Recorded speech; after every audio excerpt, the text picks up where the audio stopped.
Abran sus Biblias en Juan capítulo 3.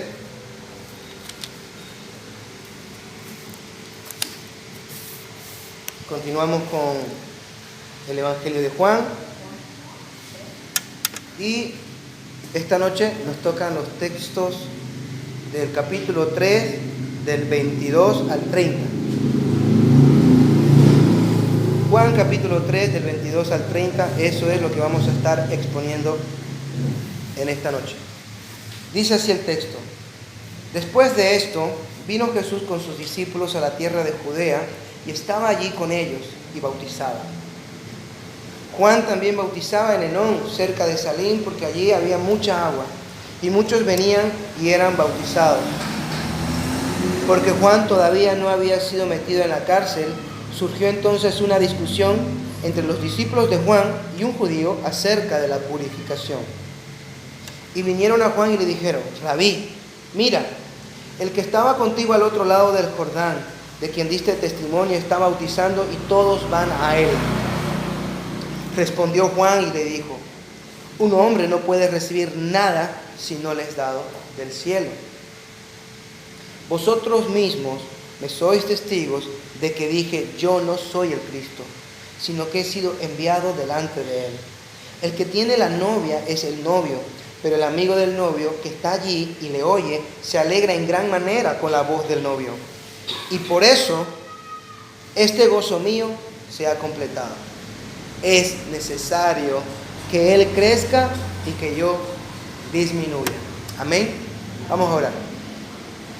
Padre eterno, te agradecemos por el tiempo que tú nos has dado de alabanza a tu nombre, Señor. Ciertamente somos pecadores, necesitados de tu gracia. Y ciertamente tú eres un Dios que sobreabunda en toda gracia. Y que en nuestra debilidad, en tu gracia somos más fuertes. Gracias, Señor. Gracias porque aún en medio de la adoración te necesitamos y debes dirigirnos tú a la hora de adorarte. Asimismo necesitamos tu dirección ahora, Padre. El predicador para poder enseñar con verdad, con temor y con temblor la realidad de tu palabra y su mensaje para nosotros. Y aquellos que escuchan, Padre, tu iglesia, dale sabiduría espiritual, dirección de tu Espíritu Santo, iluminación, para que puedan entender tu palabra, recibirla y obedecerla, Padre amado. Santifica al que debas santificar, Señor. Restaura el alma que debas restaurar y salva aquella alma moribunda que debas salvar. Haz tu obra en esta noche, te lo pedimos en el nombre de Jesús. Amén y amén. Nicodemo, te es necesario nacer de nuevo. Fue el centro de la conversación que Cristo tuvo con Nicodemo en el capítulo 3. Así empezó el capítulo, hablando de este hombre Nicodemo, que se había acercado a Jesús con varias preguntas. Dos, concretamente: ¿cómo ir al reino de los cielos?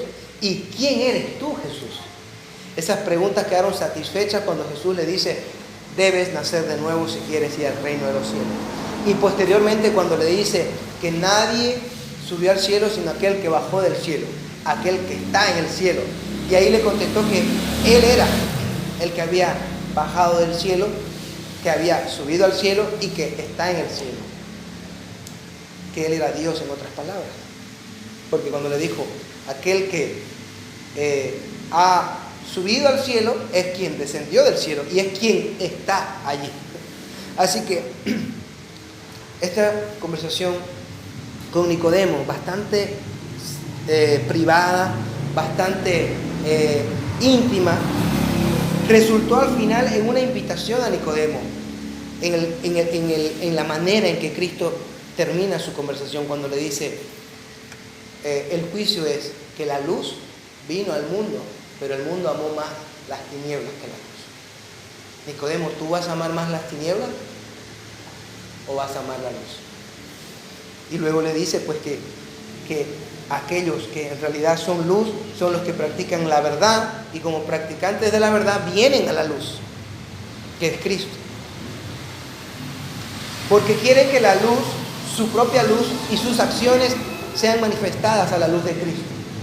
Y Dios sea llevándose la gloria, y Dios sea glorificado, Dios sea exaltado. Esta conversación acaba e inmediatamente se nos introduce a lo que tenemos ahora. Dice, después de esto, vino Jesús con sus discípulos a la tierra de Judea.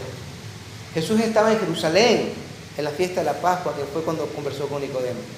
Jerusalén está aquí y un poco más abajo, en la misma área general de Judea o Judea, está Jerusalén, pero más abajo, el epicentro de Judea. Entonces, va hacia unos llanos de Judea, dicen algunos comentaristas, hacia algunos pastos, donde habían agua, evidentemente, porque el texto dice que allí estaba bautizando Jesús. ¿Ok?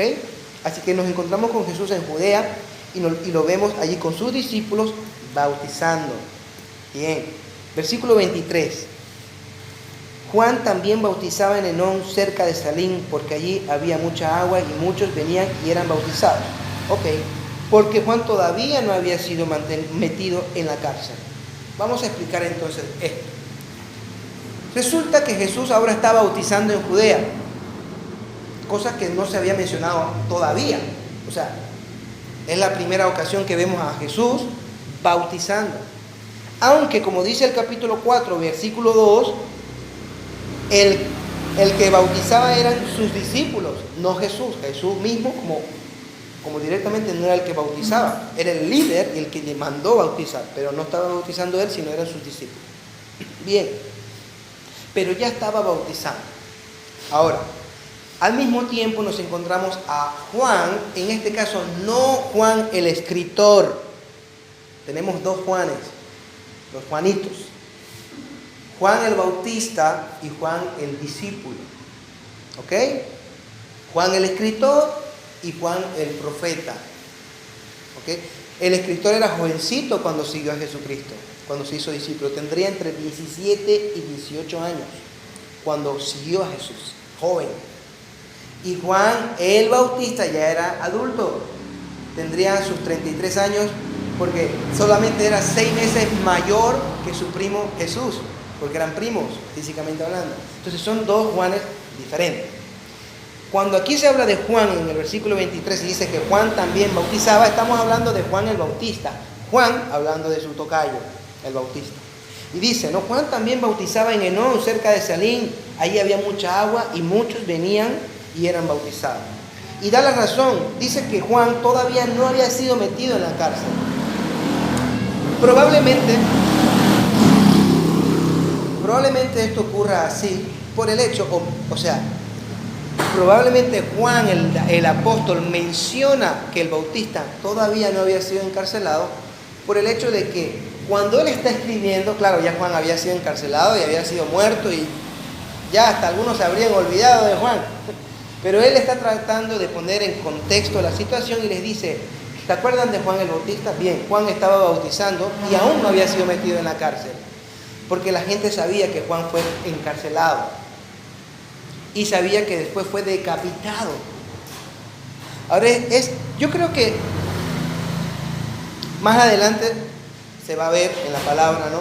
Lo predicaremos cuando llegue el momento, pero en vista de que se menciona algo de su encarcelamiento, es necesario ver qué sucedió con Juan, por lo menos darle una pequeña nota, ¿no? A Juan el Bautista. Juan fue encarcelado por Herodes, ¿ok?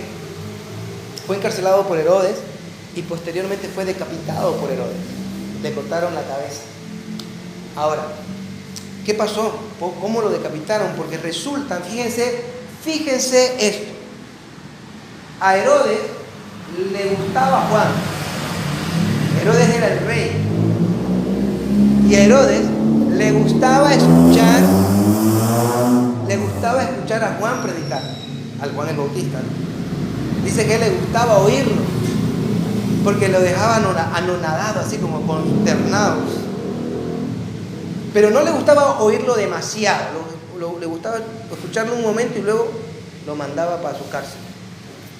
Ahora resulta que en una fiesta, no sé si era el cumpleaños de Herodes, no lo recuerdo bien ahora, en una fiesta, la hija de su mujer, la mujer de Herodes, llamada Herodías, su hija, no era hija de Herodes, pero era hija de su mujer, danzó para Herodes, como un regalo de cumpleaños, hizo una danza y danzó.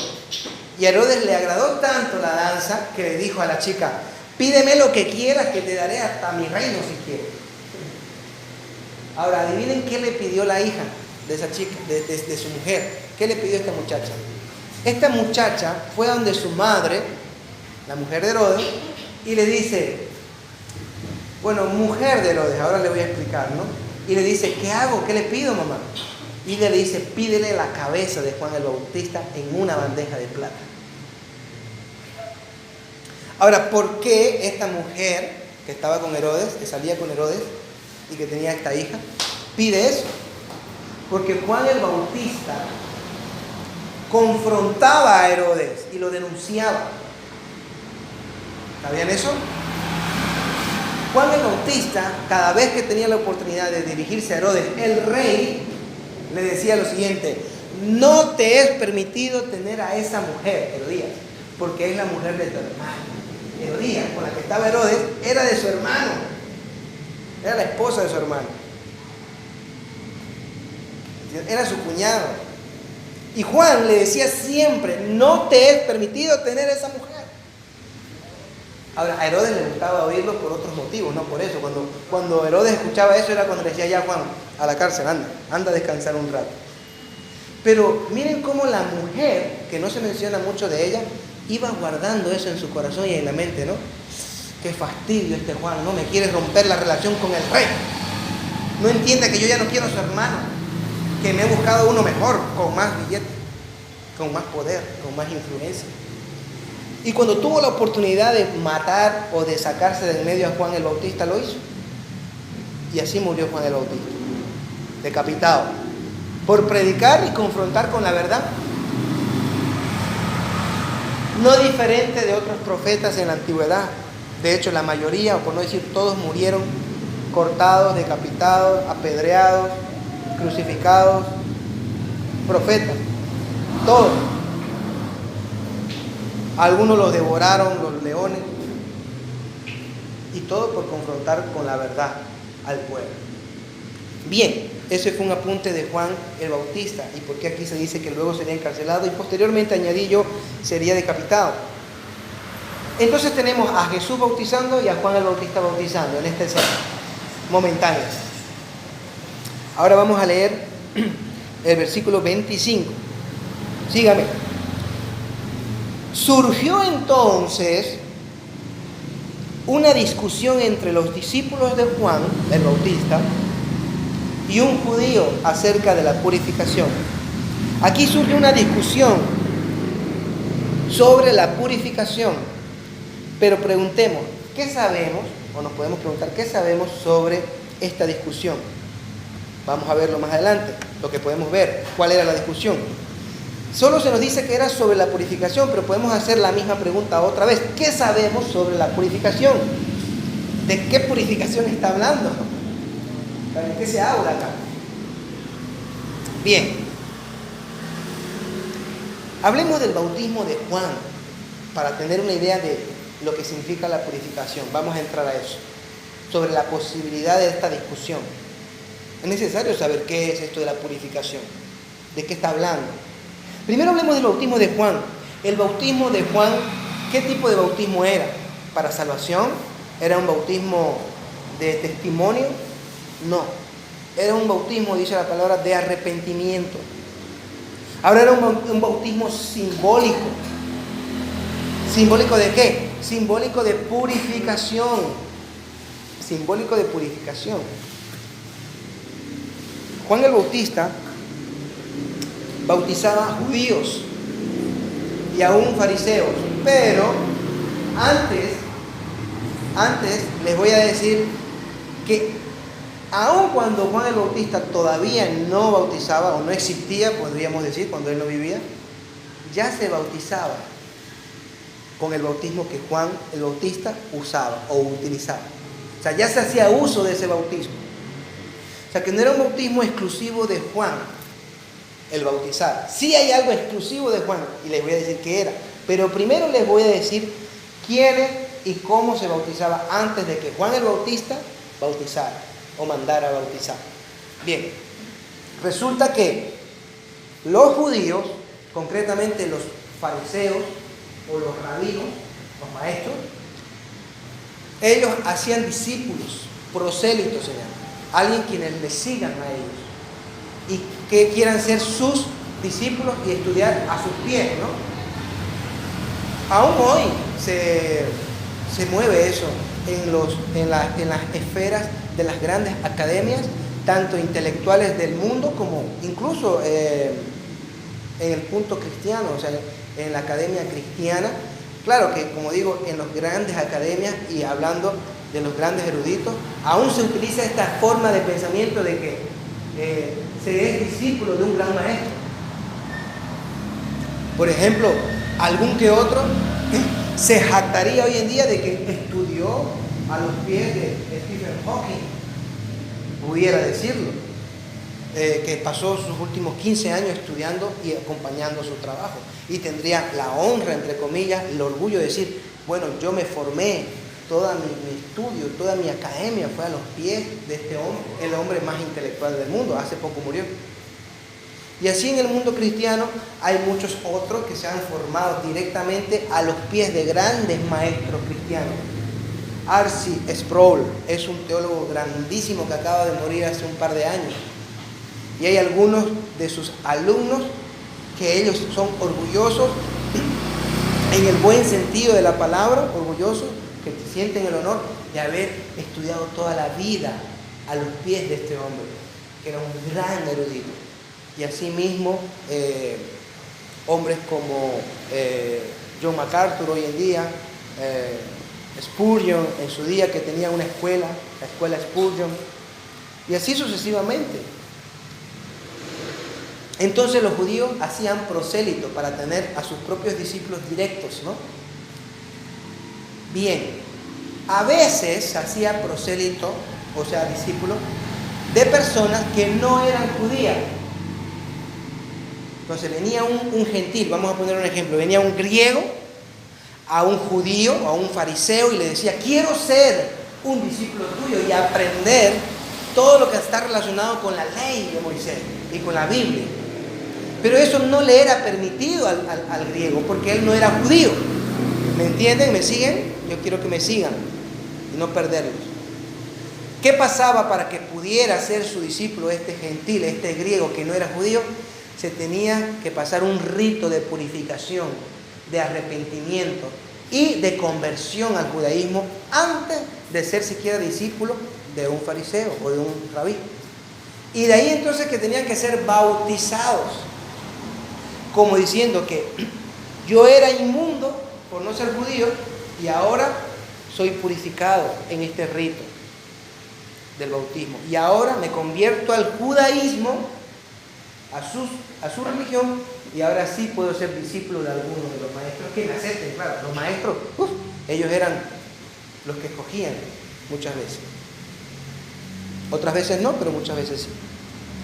Según la reputación, ¿no? Cuanto más reputación, el maestro escogía a quién tomar por discípulo.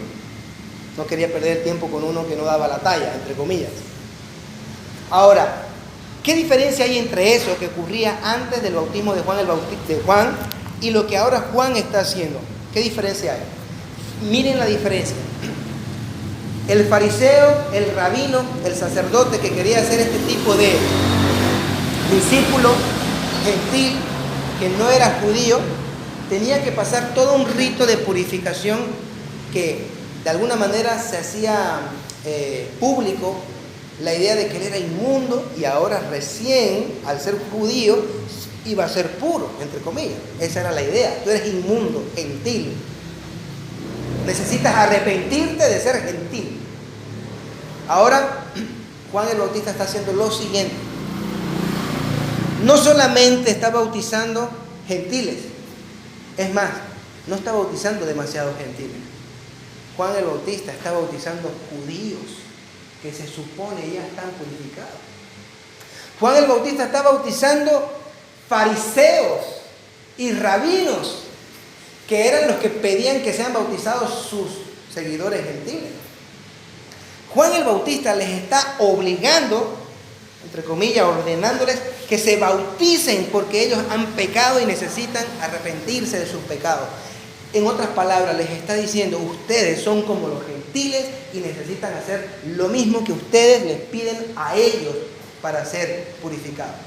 Eso que tú tanto le pides, fariseo, a tu gentil que quiere ser tu discípulo, ahora te lo pido yo a ti, para que te arrepientas. Era radical. Porque no se bautizaba al judío, se bautizaba al gentil. Pero Juan ahora le está diciendo a los judíos que te bauticen.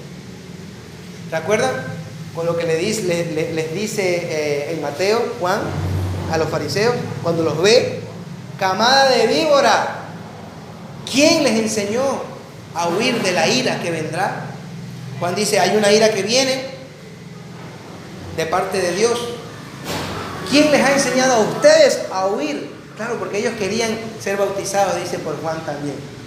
Pero querían ser bautizados y seguir viviendo como si nada. Fieles a su manera de ser, ¿no? O sea, ellos por fuera vamos a hacer todo lo que haga falta. Pero por dentro vamos a vivir como siempre. Y Juan el Bautista le estaba diciendo eso. ¿Ustedes creen que porque vengan solo aquí a bautizarse y ya está? ¿Quién les enseñó a huir así? No, no van a huir así. Ustedes, si se van a bautizar, tienen que dar frutos dignos de arrepentimiento. No es bautizarse y vivir una vida de pecado. Es bautizarse y dar frutos dignos de arrepentimiento que demuestran tu conversión. Quiero que vayamos a Levítico capítulo 15 para tener una idea escrituraria sobre la purificación, o por lo menos la relación que la Biblia tiene con la purificación. Levítico 15, 13.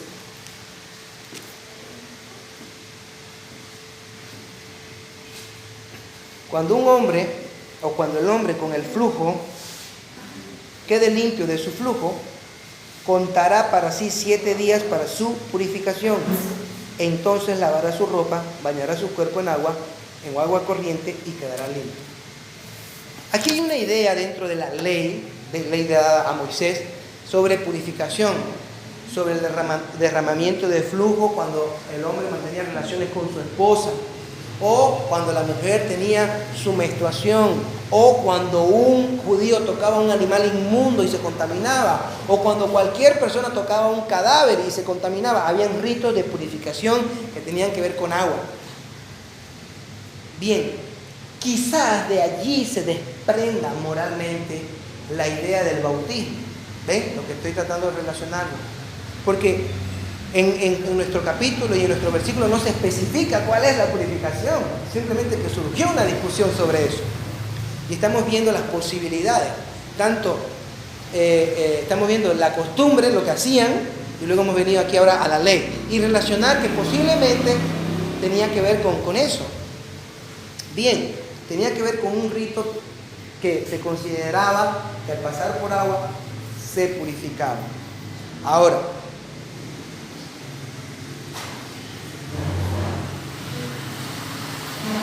Ahora miremos el versículo 26. El 26. Y vinieron a Juan y le dijeron, como que vino el judío y los discípulos de Juan, y ahora vienen a presentarle el problema, ¿no? La pelea, la discusión a Juan. Y le dijeron, Rabí, mira, el que estaba contigo al otro lado del Jordán, de quien diste testimonio, está bautizando y todos van a él. Ya tenemos un poquito más de juego para averiguar, para indagar de qué se trataría esta discusión. Voy a especular un poco, pero miremos lo que están diciendo, ¿no? Vienen a Juan el Bautista y le dicen, ¿has visto ese? El que estuvo contigo, ahora está bautizando. ¿Quién sabe? Y la discusión era, ¿por qué bautiza Jesús? ¿Ven? Están dos bautizando. Tú estás bautizando y Jesús está bautizando. ¿Por qué está bautizando Jesús? ¿O por qué sigues bautizando tú? ¿O qué significa el bautismo de Jesús? ¿Es igual que el tuyo, Juan, o es otro bautismo? ¿Es el mismo de la purificación o es diferente? Posibilidades de esta discusión. ¿Por qué está bautizando? ¿Él tiene autoridad para bautizar y purificar? Supongamos que es el mismo que tú tienes, Juan. Si fuera así, ¿tiene la autoridad para hacerlo? ¿Cuál es aquí el punto? Es que había una discusión sobre él y que él bautizaba. Esa era la idea. Sobre Cristo y que estaba bautizando. Y añade algo más a la discusión y dice, todos van a él. Pero Juan le dice, mira, aquel que recién aparecido de la nada, ahora resulta que los que estaban con nosotros se están yendo con él. Imagínense, ¿no? Llevamos aquí nosotros de ministerio 30 años, bueno, menos, 15 años, aparece este en 2 semanas y ya se está llevando gente. Y ni siquiera sabemos si tiene autoridad y si lo que hace está bien. Cuéntanos, Juan. Es la pregunta que le están haciendo a Juan el Bautista. ¿Qué pasa con este hombre? ¿Por qué ocurre esto? Todos están yendo a él. Mañana vamos a estar tú y yo solitos. Y pasado te voy a dejar y me voy a ir con él también. Y te vas a quedar solo tú. Y por último, pasado mañana te van a meter en la cárcel. Y una semana después te van a matar y se acabó Juan el Bautista. ¿Qué dice Juan el Bautista? Y aquí está lo jugoso, hermano. Lo jugoso de esta enseñanza. Hasta ahorita era solo la introducción. Ahora va a empezar la predicación. Es broma, es broma. Ya estamos aquí en la mitad de la predicación. Miren ahora. Miremos primero el testimonio de Juan el Bautista una vez más. Recordemos el testimonio lo que Juan el Bautista dijo sobre Jesús y lo que Juan el Bautista dijo sobre sí mismo. Él dijo en el 1:33, ahí en Juan capítulo 1, versículo 33, yo no le conocía, pero el que me envió a bautizar en agua me dijo, aquel sobre quien veas al Espíritu descender y posarse sobre él, este es el que bautiza con el Espíritu Santo. Y mira lo que dice Isaías 43 sobre quién es él, porque él dijo que él era solo una voz. Yo solamente soy una voz. En Isaías capítulo 40, versículo 3 dice lo siguiente. Una voz clama, preparad en el desierto camino al Señor y allanar en la soledad calzada para nuestro Dios. O sea, Juan dice, Él es el Cristo, Él es el Cordero de Dios. Él es el Cordero que quita el pecado del mundo, lo he visto. Y yo solo soy una voz que clama en el desierto y que prepara el camino al Señor.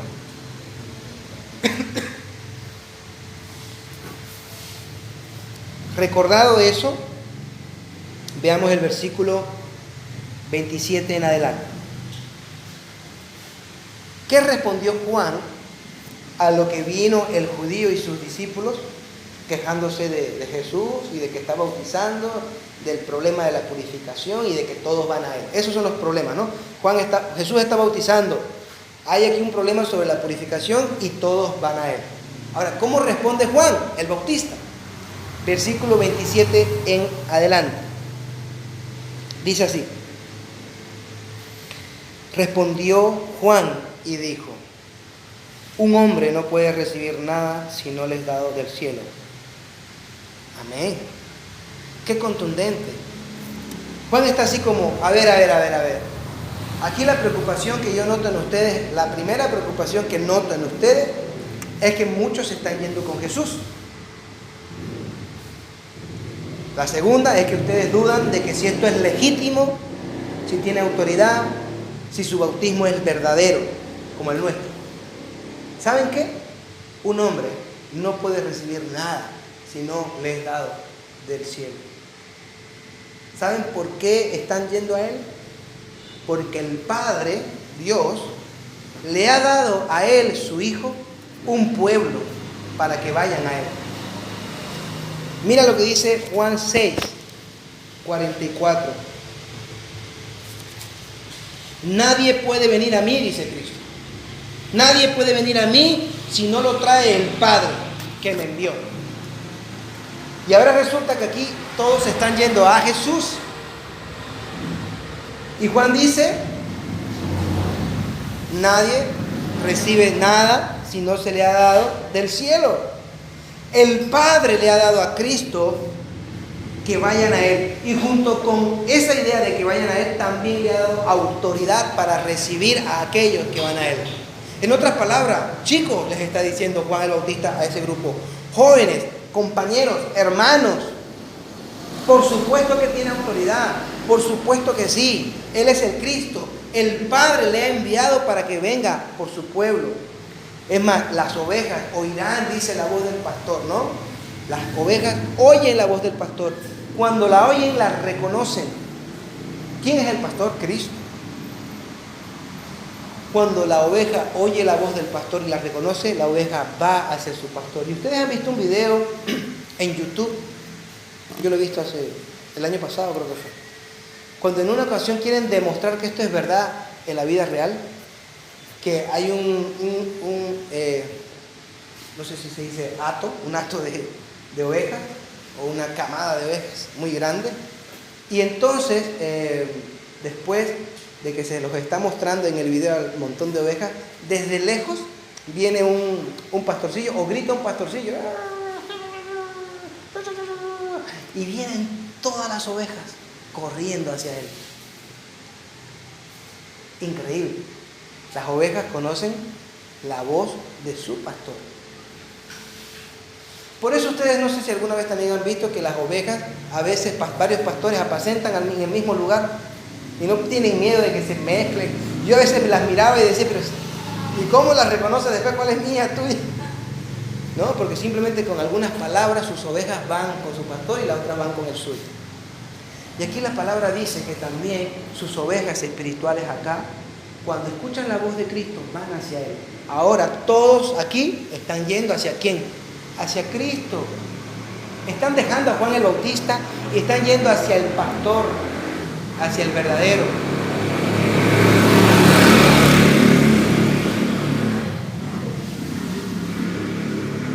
Versículo 28 nos va a aclarar mucho más eso.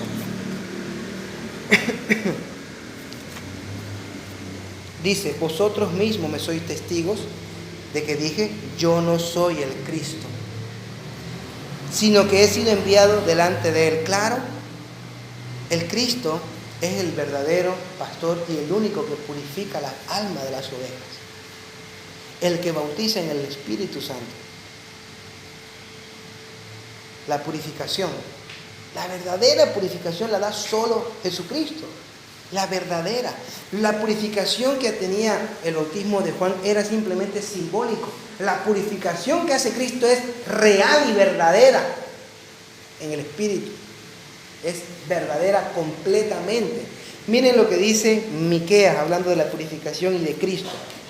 Miqueas es el último libro. Si ustedes buscan Mateo capítulo 1 y vuelcan un par de páginas para atrás, están en Miqueas. Miqueas capítulo 3, último libro del Antiguo Testamento, versículos 1 al 3, hablando de la purificación. Malaquías, capítulo 3, del versículo 1 al 3, dice así: He aquí yo envío a mi mensajero y él preparará el camino delante de mí y vendrá de repente a su templo el Señor a quien vosotros buscáis. Y el mensajero del pacto en quien vosotros os complacéis, he aquí viene, dice el Señor de los ejércitos. Ahora presten atención a esto. Pero ¿quién podrá soportar el día de su venida? ¿Quién podrá mantenerse en pie cuando Él aparezca? Porque Él es como fuego que funde y como jabón de lavaderos. Y Él se sentará como fundidor y como purificador de plata. Y purificará a los hijos de Leví y los acrisolará como al oro y como a la plata. Y serán los que presenten ofrendas de justicia al Señor. Así que el mensajero que viene, el mensajero del pacto del Padre de Dios, que es Cristo, es aquí llamado el purificador, fundidor de lavanderos, fundidor de oro, acrisolador de la plata. Claro que el único y verdadero purificador real es Cristo. Y Juan el Bautista está diciendo, por supuesto que Él tiene autoridad y poder para hacer más y mejor lo que yo simplemente hacía como una sombra. Vayan a Él. vayan a él. Le faltó decir eso a Juan el Bautista. Dice, están yendo todos a él, ustedes también, ¿qué esperan? Vayan, abandónenme, déjenme. Volvamos a Juan 3, el versículo 28. Yo no soy el Cristo, dice él. Claro, si yo ya dije que el Cristo es él, no yo. Yo solo he sido enviado delante de él. Yo vine a preparar el camino nada más para él. Ahora en el versículo 29, hacia el final, leamos. El que tiene la novia es el novio, pero el amigo del novio que está allí y le oye, se alegra en gran manera con la voz del novio. Y por eso este gozo mío se ha completado. Aquí parece un poquito trabalengua y parece que no se entiende mucho, pero ya verán que es hermoso y sencillo de entender y muy rico espiritualmente para nuestra vida. Yo no soy el Cristo, es una de las frases. Luego él dice, el amigo dice, el que tiene la novia es el novio. Pero luego dice, pero el amigo del novio, él es el amigo del novio. Aquí se está identificando Juan como el amigo del novio. ¿Quién es el novio entonces? Jesús. Esto es una alegoría. Juan está usando una pequeña alegoría para dar una respuesta. Una respuesta a los que han venido, que estaban discutiendo sobre la purificación, sobre el bautismo y sobre por qué todos van a Jesús. Y Juan le dice, el que tiene la novia es el novio, yo no soy el novio. Pero el amigo del novio, yo soy el amigo. Que está allí y le oye al novio, se alegra en gran manera. Me gozo en gran manera. Mi gozo se ha completado. Porque dice, se alegra en gran manera con la voz del novio y por eso este gozo mío se ha completado. Ahora, la explicación. Cristo es el novio y tiene una novia dada por su Padre. El Padre ha escogido un pueblo, una multitud incontable y ha dicho, para ti, hijo mío, tu novia, para que sea tu esposa. Y Cristo tiene una misión, cuidarla, guardarla, protegerla, entregarse por ella hasta la muerte, santificarla, dejarla sin mancha. Y si usted es parte de esa novia, como pueblo de Cristo, tiene que estar procurando ser santa, sin mancha, purificada, lavada, entregada a Él. Él tiene ese trabajo con su novia, pero ese no es el punto. El punto es que Juan dice entonces, yo soy el amigo del novio. Quizás Juan está actuando pues como un líder, ¿no? Allí en Jerusalén. Y está diciendo, yo como líder soy aquí como el amigo del novio. No soy el novio, dueño de la novia. ¿Ven? Ustedes están aquí discutiendo que ellos, mis discípulos, se están yendo tras de Jesús. Y yo les estoy diciendo que eso es normal, porque Él es su novio. Yo era el amigo que las entretenía con buenas conversaciones sobre el novio, que les informaba sobre que el novio iba a venir pronto. Pero ahora el novio ha venido y la novia está yendo a Él. Y yo que soy solo su amigo y amo a mi amigo, lo aprecio y lo amo mucho, cuando veo ahora y escucho al novio hablar con su novia, me gozo. Estoy feliz de que por fin el novio esté con su novia. ¿Lo ven? Estoy feliz de que el pueblo de Cristo esté unido a Cristo ahora. Y esto aplica también a los pastores y predicadores de esta época y de todas las épocas. Y aplica a la novia a ustedes, a nosotros, a mí, a toda la iglesia. ¿Por qué? Porque se supone, se entiende y debería de ser así. El pastor, el predicador, cada vez que ve a la novia de Cristo, escuchando embobada, deleitándose en su novio, el pastor debe estar feliz. De hecho, siempre está feliz, yo se lo aseguro, que un pastor de Dios, un verdadero pastor, cuando ve a la novia de su Señor, que está en comunión y escuchando a su Señor, que van hacia su Señor. O sea, aquí el punto es que están yendo hacia Él. Ese pastor está contento, está gozoso, porque eso es lo que quiere. El pastor lo que quiere es que la novia que está por ahí afuera, cuando escuche la voz de su novio, venga a Él. Por eso predica.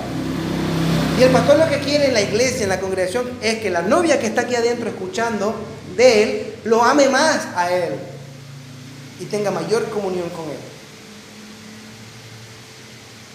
Y ese pastor se goza cuando eso ocurre. Es su placer saber que Cristo está teniendo mayor comunión con su novia. Y que el papel de Él es simplemente ser el amigo que le habla a la novia del novio constantemente. Increíble, ¿verdad? Porque Él dice, yo me gozo en gran manera al ver y saber que la novia está escuchando atentamente las palabras de su novio. Y que ahora está disfrutando de la compañía, de la protección, de la gracia, de la salvación, de la provisión que el novio le da a la novia. El novio es quien la purifica de verdad. Y por eso este gozo mío se ha completado. Juan ya tenía un gozo previo a esto. ¿Cuál? Bueno, el novio vino y lo he reconocido. El novio viene y yo lo reconozco. Hay un pueblo preparado y dispuesto. Y esto me daba cierto gozo en mi corazón, porque quizás pudo no haber venido ninguno. Pero sí vinieron muchas personas a bautizarse y a arrepentirse. Y ya eso era un gozo para mí, saber que los estaba preparando para el novio. Pero ahora mi gozo, que había un gozo inicial, se ha completado al ver a esa novia por fin unida a su novio. ¿Ven? Había un gozo previo, ahora hay otro gozo mayor.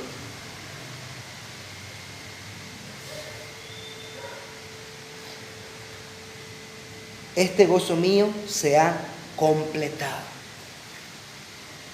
Y dice el 30, es necesario que Él crezca y que yo mengüe o disminuya, desaparezca. Es necesario que Él crezca. ¿Quién? El novio. Él debe crecer.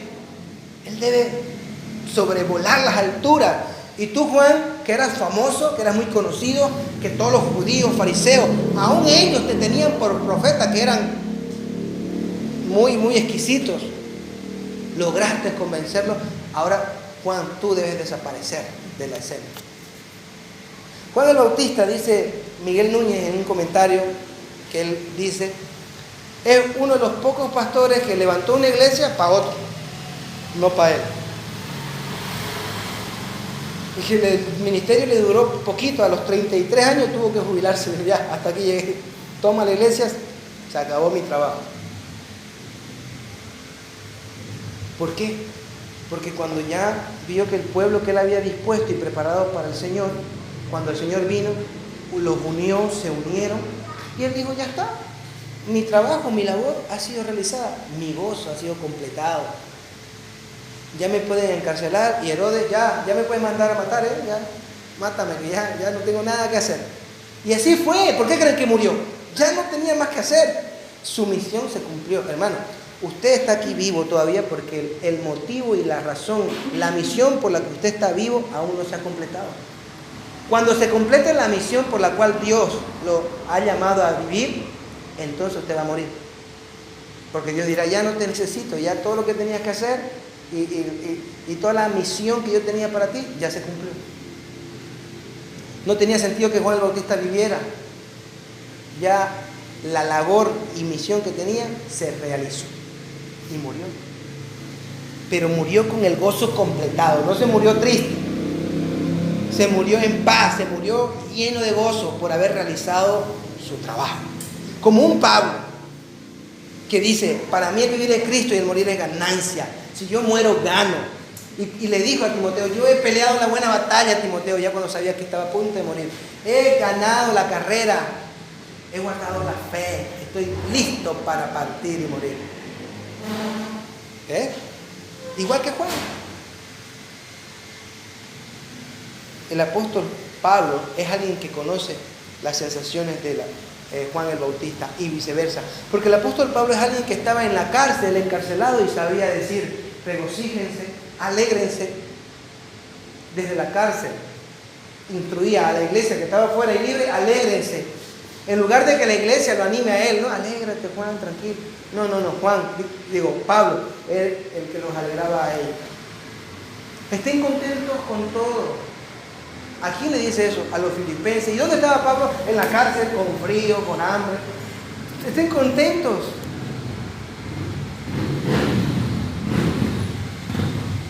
Porque ya no vivo yo, mas Cristo vive en mí. Es necesario que yo muera, dice aquí Juan el Bautista, que yo muera, que yo disminuya, que yo mengüe y que Cristo crezca. Lo mismo que Pablo, es necesario que Cristo vive en mí y no yo, sino que el yo anterior mío y mi propia voluntad, deseos y sueños sean crucificados y muertos, para que Jesús viva en mí, yo lo glorifique y yo tenga la herencia espiritual que Él me está dando, que es la vida eterna. ¿Queremos vida eterna? ¿Queremos vivir con el Señor? ¿Queremos ir al cielo? Debemos vivir como hijos de Dios, como discípulos de Cristo, como la novia de Él. Y tenemos que decir como Juan el Bautista e imitarlo. No solo al apóstol Pablo, que él dijo: sed imitadores de mí. Hay que imitar al profeta, al último profeta, Juan el Bautista, es decir, es necesario que él crezca y que yo disminuya. Es un mensaje contrario a lo que la sociedad te dice. La sociedad te dice: crece, crece, crece, ¿verdad? Impónete o imponte ante las personas, pisotéalo, sé fuerte. No, es necesario que mengues, que desaparezca, que te hagas chiquito y que Cristo sea el que viva en ti, que Cristo sea el que te represente en tus pensamientos, en tus labios, en tu corazón, en tu modo de ver, en tu modo de hablar, en tu modo de actuar, en tu modo de vestirte, en todo sentido, que Cristo more en ti. Amén. Es necesario, pues, que Cristo crezca en nosotros, hermanos. Para terminar, busquemos el gozo de Juan el Bautista. ¿Cómo se completó ese gozo? ¿Saben cómo? Porque Juan el Bautista amaba al novio y amaba a la novia, a los dos. Juan el Bautista amaba al novio y a la novia y los quería ver juntos. Cuando nosotros vemos a un hermano, a una hermana que está buscando del Señor o que está en comunión con Cristo, tú te tienes que gozar, tienes que sentir felicidad, porque tu hermano o tu hermana tiene una relación maravillosa con su esposo, con Cristo. Tiene que ser un placer para ti, un deleite. Te tiene que importar que los que están allá afuera, que quizás no son salvos, pero van a serlo, lo sean lo antes posible, que vengan cuanto antes al novio. Y una vez salvos, ¡qué felicidad! Y finalmente, tenemos que estar seguros de ser parte de esa novia. Te pregunto, ¿eres parte de la novia de Cristo? ¿Te consideras parte de ese pueblo de Jesús? ¿Estarías segura o seguro de que Él te reconocería como su novia? Porque eso es lo más importante, ser la novia. ¿Qué hace la novia? ¿Cuáles son sus características? La novia va a Jesús.